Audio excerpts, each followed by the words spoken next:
was the hottest ever by the widest margin on record. Earth has just experienced the hottest year since records began. This is the worst drought to hit South Africa. The building El Nino phenomenon will change weather from coast to coast. 12,000 square kilometers of coral are in danger of being wiped out. Food sources for many of our people in the other islands goes with it. There are climate change migrants, people who can no longer grow crops on their land. Scientists are highlighting the urgency of cutting greenhouse gas emissions. 2015 is the hottest year ever recorded by mankind. Over 750 deaths have been reported. A powerful Category 5 storm is the strongest ever to hit the South Pacific nation. Data published by US and UK meteorologists say the sharp increase in 2015 can be attributed to human activities, notably the burning of fossil fuels.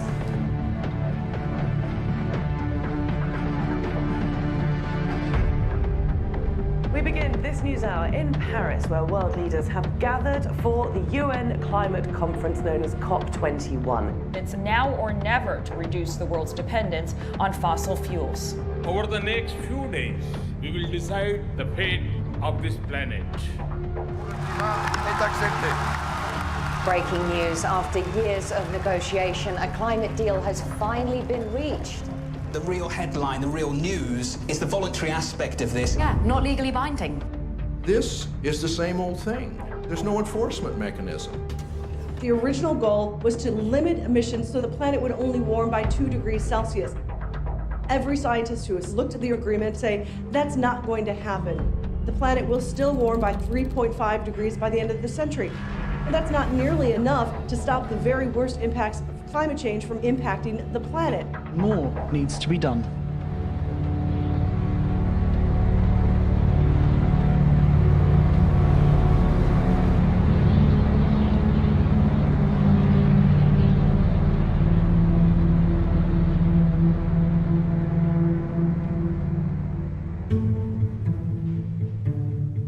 Coming out of this climate summit, we see a very clear gap. The politicians are not stepping up. We're seeing the people and the movement stepping up to close that gap. There are groups around the world organising to shut down the fossil fuel industry during May 2016. It's time that we begin to take the issues that impact our climate and our environment seriously. Break Free is a global moment where, for the first time in the movement, we're seeing a very concrete time frame when escalated actions are happening across 6 continents, targeting major fossil fuel projects with the message that the oil, gas, and coal need to be kept in the ground. It is our future. We must say no. The level of urgency is coming together very clearly worldwide. We can't wait for the politicians to catch up with that understanding. So people are basically taking things into their own hands and doing what needs to be done on the ground.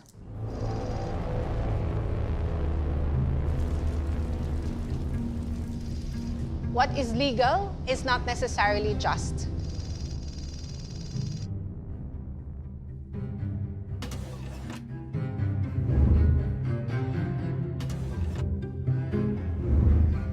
We cannot simply confine ourselves to what the law offers for us to demand a different world.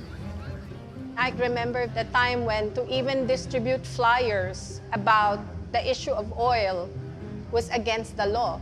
Things remain the way they are because we allow it. The moment we do not allow it, we take away our consent, then change happens very, very rapidly. In 1986, we were able to successfully oust the dictatorship Marcos. It was not just a struggle against repression of our civil and political liberties. It was also a struggle against a dictatorship that had many dirty and harmful energy projects. We create change through empowerment of people because we believe that's the only change that will last.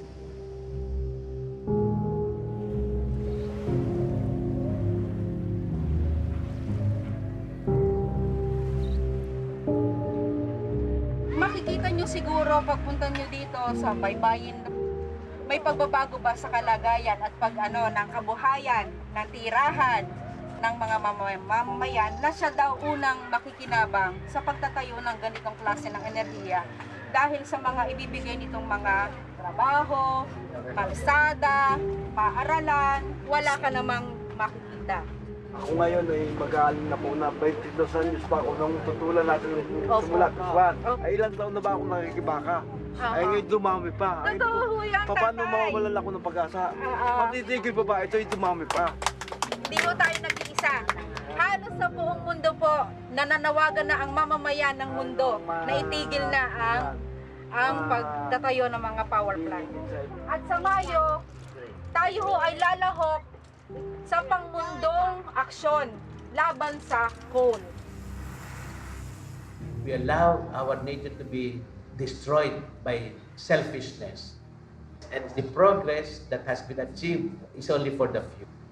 The church has to educate our people to oppose this false progress. Globalization cannot be avoided. What is globalized is materialism, consumerism, lack of care for others. What must be globalized is concern for one another. The whole world is our responsibility. Everything that we do, we are responsible before God to make our world better each day. Most changes in society come from ordinary people who band themselves together and embrace the same vision and really sacrifice for the accomplishment of their common purpose. We have to protect every individual and we have to protect our environment.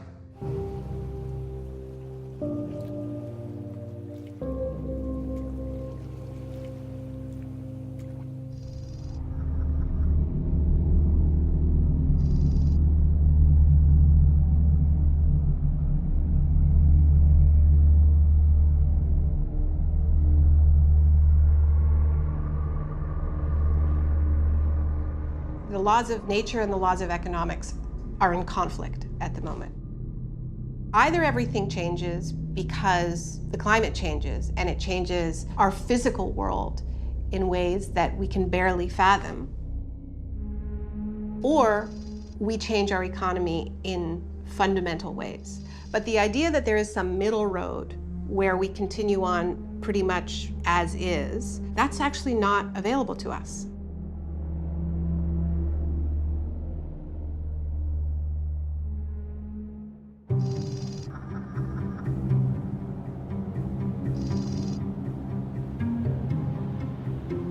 Vancouver, like a lot of port cities in the Pacific Northwest, is being eyeballed to be a significant export point for a lot of fossil fuels. Kinder Morgan is, I think, the biggest, baddest project on the table right now. It would be expanding a pipeline currently moving 300,000 barrels of tar sands a day to close to 900,000 barrels a day.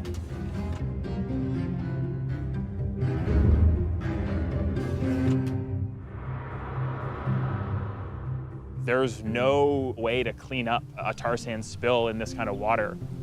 They're saying at best they could get, in ideal conditions, 50% cleaned up. If there's one thing about this part of the world, it's that ideal conditions are pretty few and far between. The pipeline itself crosses a lot of very important rivers for people's drinking water, for communities, for the salmon stocks, which are so important to this region, all the way as it goes back to northern Alberta, where we already know the impacts that it's having on the Athabasca River, which has become one of the most polluted waterways in the world, and the human health impacts that's having on First Nations communities downstream. Alberta tar sands, the biggest industrial project in the world, where the size of Earth that they want to move is the size of Texas. Kinder Morgan make $13 million a day. And not only do they make that much, but they're subsidized by our Canadian government. We immobilized the community, 100% consensus by Tsleil-Waututh Nation, where we had a referendum and they said, we could negotiate for millions of dollars with Kinder Morgan. That could help some of our people out of poverty. Or we could use our own little resources that we have and fight them. 100% consensus, we chose to fight it.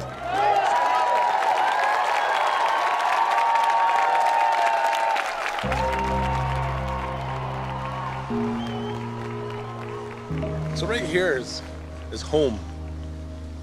You know, we haven't left. This is where we've been for thousands of years. 85% of our diet came from the waters behind us. We've been measuring the quality of water here for about 20 years. It's getting progressively worse.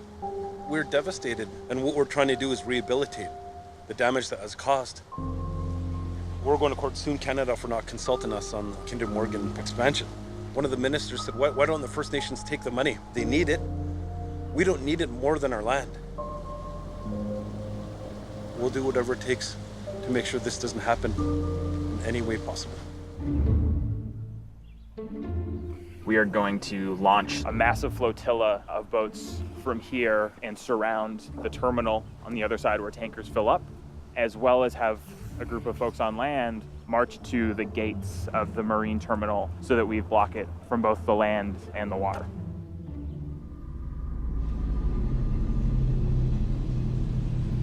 It is in a lot of ways a battle between a story of the old and a story of the new.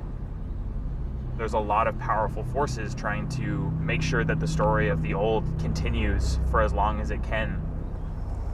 We've seen disobedience move from being something that a few people do to a mass movement confronting the fossil fuel industry.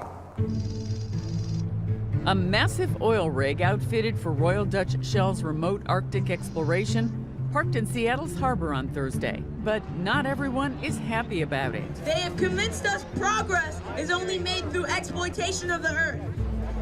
Everyone is coming to protest. We have scientists, ecologists, and city council members who are willing to get arrested because they understand the severity of this moment. Stand up in whatever manner you can. This is our lunch counter to sit on. This is our history to be made. We hold the world in our hands. Thank you.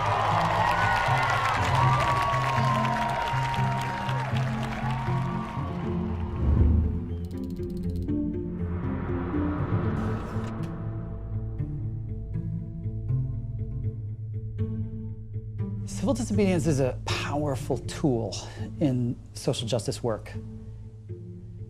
The law, it's not sacred, and to challenge it shakes our consciousness.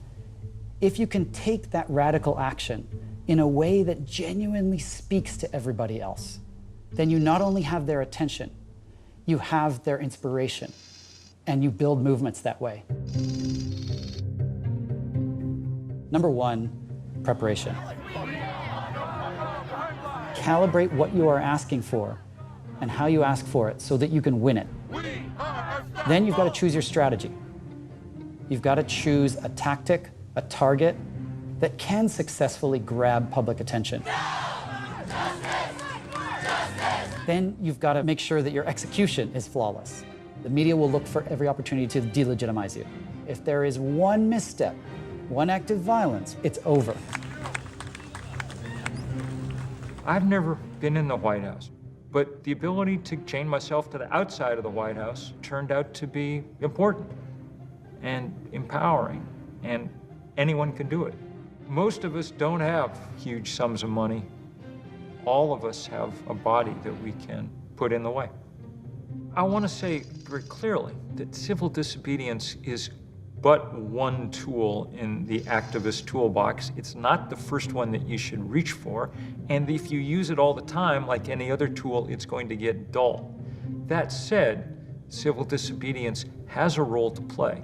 Nobody should have to go to jail about climate change. In a rational system, that would be the last thing that would happen. But because the way power is distributed in our world, sometimes we have to.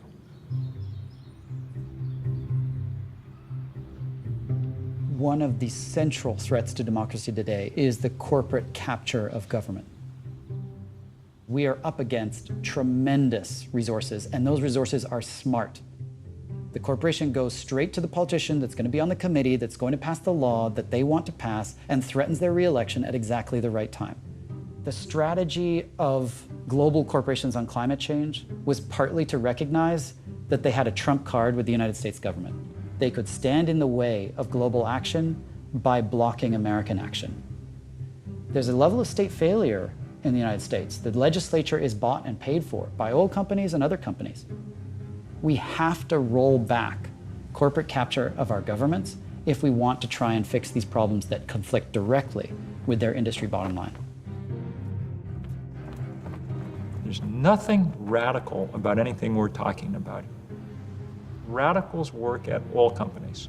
If you are willing to get up in the morning and make your fortune by altering the chemical composition of the atmosphere, and you're willing to do it when scientists have told you what would happen, and once you've seen it happen, once you watch the Arctic start to melt, if you're willing to do that, then you're a radical, and our job is to try and check that radicalism. An investigation is underway into ExxonMobil. The huge oil company buried research about the effects of climate change. Reports suggest more than 30 years ago, Exxon's own scientists were taking climate change projections into account in its operational plans. Exxon was on the cutting edge of science. They wanted to be on the cutting edge of science 40 years ago on climate change.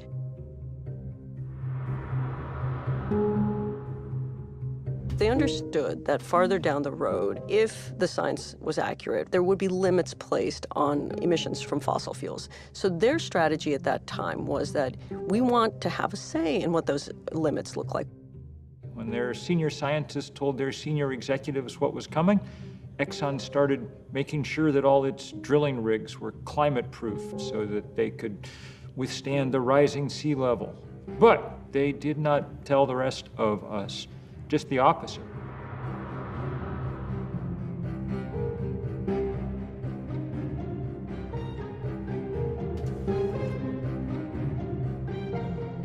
Around 1989, there was a shift in the thinking at the executive level. And that was when Exxon joined this group called the Global Climate Coalition, which sounds very green. But in fact, they were put together to fight any policy reaction to climate change.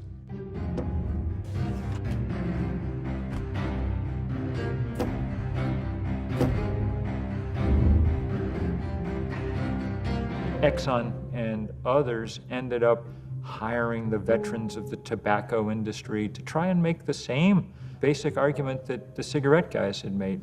After 3 decades of investigation, no causal link between smoking and disease has been established. Scientific evidence remains inconclusive as to whether human activities affect the global climate. It was effective, and it cost us a generation's worth of time.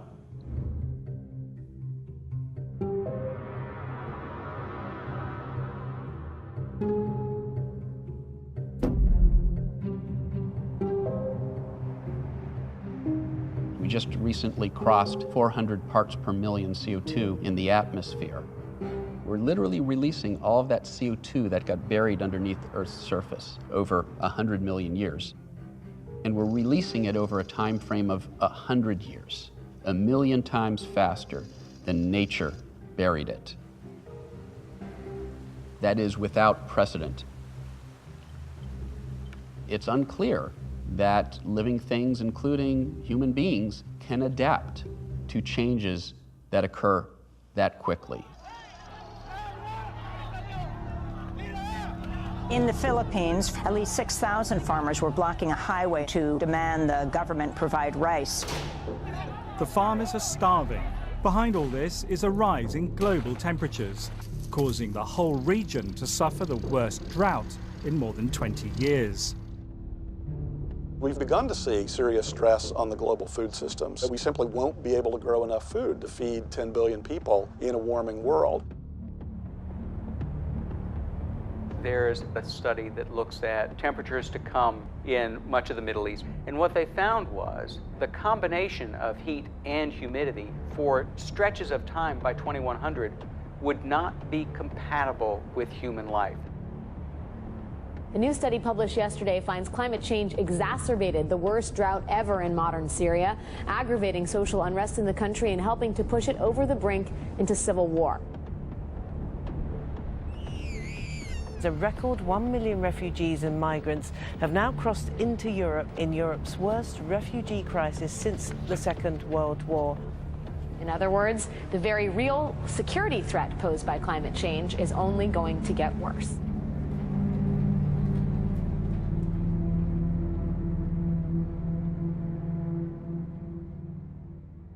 You've got to put your bodies upon the gears and upon the wheels, upon the levers, upon all the apparatus, and you've got to make it stop. And you've got to indicate to the people who run it, to the people who own it, that unless you're free, the machine will be prevented from working at all. Social movements are different from ordinary politics in that they are not simply about how to divide up the goods, but about what a good is. It enters a domain that goes beyond immediate self-interest into what's required of us as responsible human beings. The secret of civil disobedience is moral clarity. Gandhi said, "I am a human being first, and a citizen of my country second."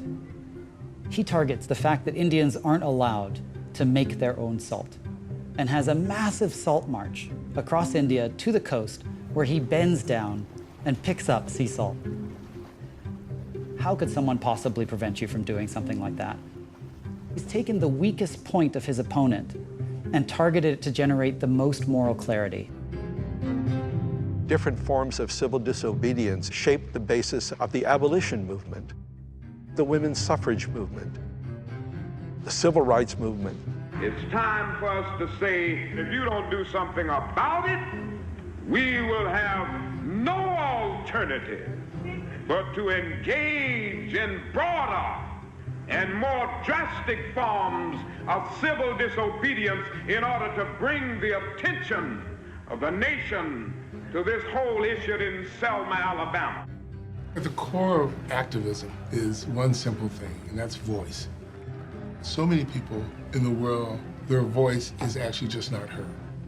The civil rights movement had a grounded belief that the first and most important thing to do was allow the people who were on the ground to be able to shape the direction and to be the front of what was happening. It was about building the capacity to organize for action and mobilizing the public to show up in support of an action.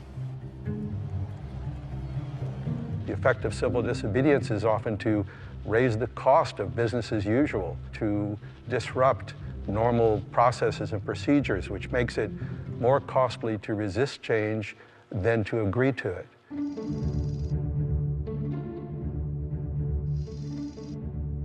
The African people are realizing that apartheid means nothing else but oppression and exploitation. To change these conditions, the leading black liberation organization, the African National Congress, had begun a mass movement of civil disobedience, defying the laws of racial superiority called apartheid.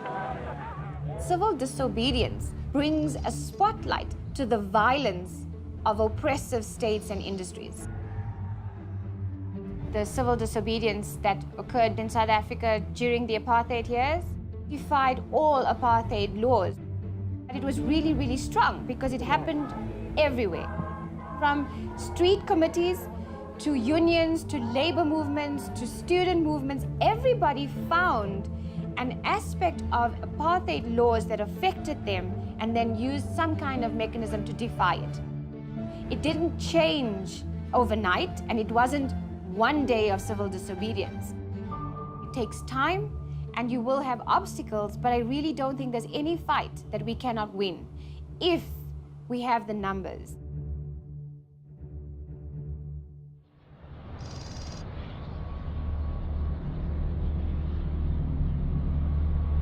Biz bu kirliliğe karşı burada Ali Ağa bölgesinde, yani sanayi bölgesi adı altında yapılan bu fütursuz sanayileşmeye karşı yıllardır bir mücadele içindeyiz.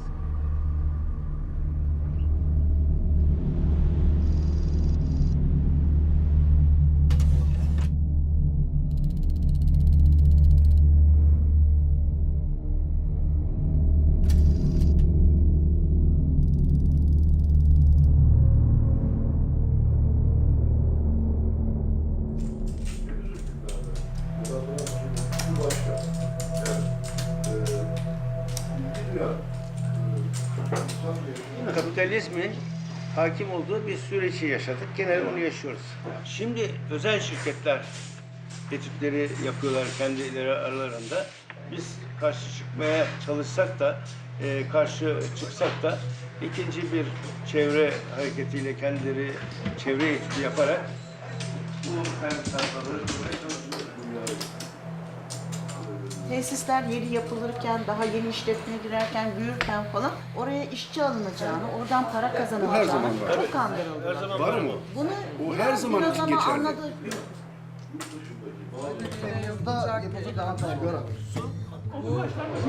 1989'un Mart'ında arkadaşlarımla birlikte belediye başkanı seçildikten sonra Ankara'dan bir çevre genel müdürlüğüne bir bayan telefon etti. Dedi ki tanışmıyoruz ama önemli olduğu için size Ali Ağa için bir kara haber vereceğim.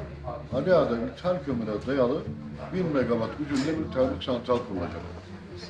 Şili'den Kınağa kadar bütün belediye başkanlarını çağırdı.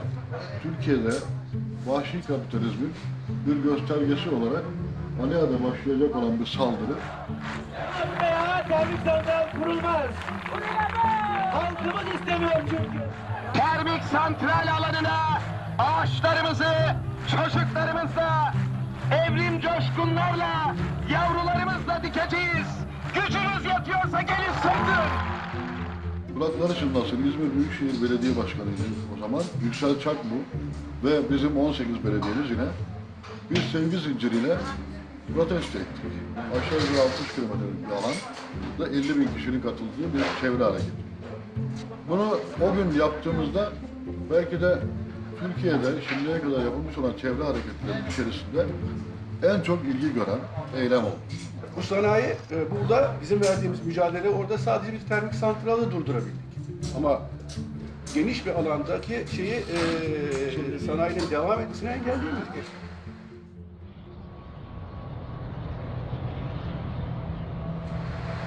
Bugün Ala'da bile bir yeni termik santral kurulur vaziyette kurulmaya devam ediyor. Kimse ses çıkarmıyor. Oradaki insanlar adeta bizi kovalayacaklardı. Yani bizim geçim kaynağımızı yok ediyorsunuz. Bunu açıkça söylüyorlar dediler. Benim burada kanser oluyorsunuz, ölüyorsunuz dedik. Ne olacak dedi ama işimiz yok dedi. Aç bu yani biraz insanları açlıkla terbiye etme gibi bir şey değil mi? Ya ben onları iki belediye otobüsüne bindirdim, yatağına götürdüm. Yatağında nasıl etkilendiklerini anlatan bir köye var. Hatta birinin burnu tavşan burnu gibiydi. Birisinin kulağı yarımdı falan. Onlar anlattılar. Yatağın termik santralinden kaynaklanan doğum, sakat doğum oldu. Dönüşte tüm horoz yediği şeydi, eylemdi. Bir eylem planımız var. Bu eylem planımıza da Türkiye'deki fosil yakıtı karşıtı bütün yaşam savunucuları, uluslararası fosil yakıt karşıtı yaşam savunucularını buraya davet ediyoruz. Hep birlikte el ele bu fosil yakıtlardan kaynaklı kötü gidişe bir son vermek istiyoruz. Biz bu 90 ruhunu tekrardan yaşatacağız.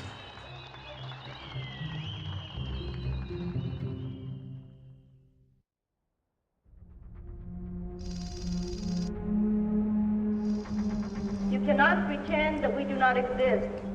You cannot plead ignorance to our problems because we are here. What power means in the context of social change is, of course, the story of David and Goliath. The Philistines send their powerful warrior Goliath to go confront the Israelites, who are afraid. Until finally, David, who is not a warrior but a shepherd, went to King Saul and says, "Let me go fight Goliath." The king says, "You're not equipped. You got to take my sword, my shield, my helmet. They're so heavy he can't move." And he reflects for a moment and says, "Wait a second. I'm a shepherd, not a warrior." He takes off all that armor, picks up a few stones, goes to face Goliath. It's only when he discovers his own resources, not those of his opponent, as the foundation of his strategy, that things begin to shift. And that's what creates those moments of opportunity for the Davids of this world.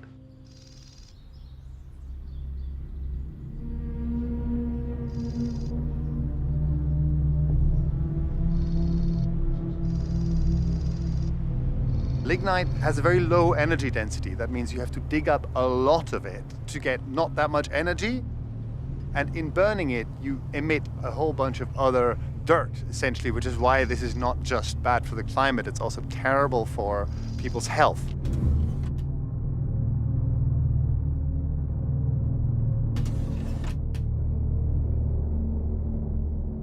Germany produces and burns more lignite than any other country in the world in absolute terms, including India and China. We look at this now and we see the dirtiest of all the fossil fuels being dug up. And of course, it is the central driver of climate change, which is a central driver of conflict, hunger, destitution, deprivation around the world. This stuff has to be left in the ground. This little town called Proschim produces 100% of its own electricity from renewables and still exports stuff into the grid. Like, this village is actually the future we need. Here you have agriculture, biogas, solar power, you have a functioning community, and this is the front line in the struggle against the madness of profit-driven extraction. The government has slated Proschim for destruction because there's coal underneath this. What we're seeing here is the future being eaten by the past.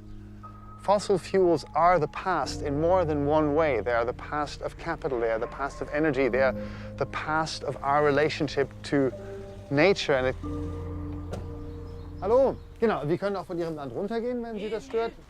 Okay, so this was Frau Rösch, who was just asking what we're doing on her land, and I started explaining, blah, blah, we're doing this film. She's like, are you against lignite? Yeah. It's like, okay, then you can walk wherever you want.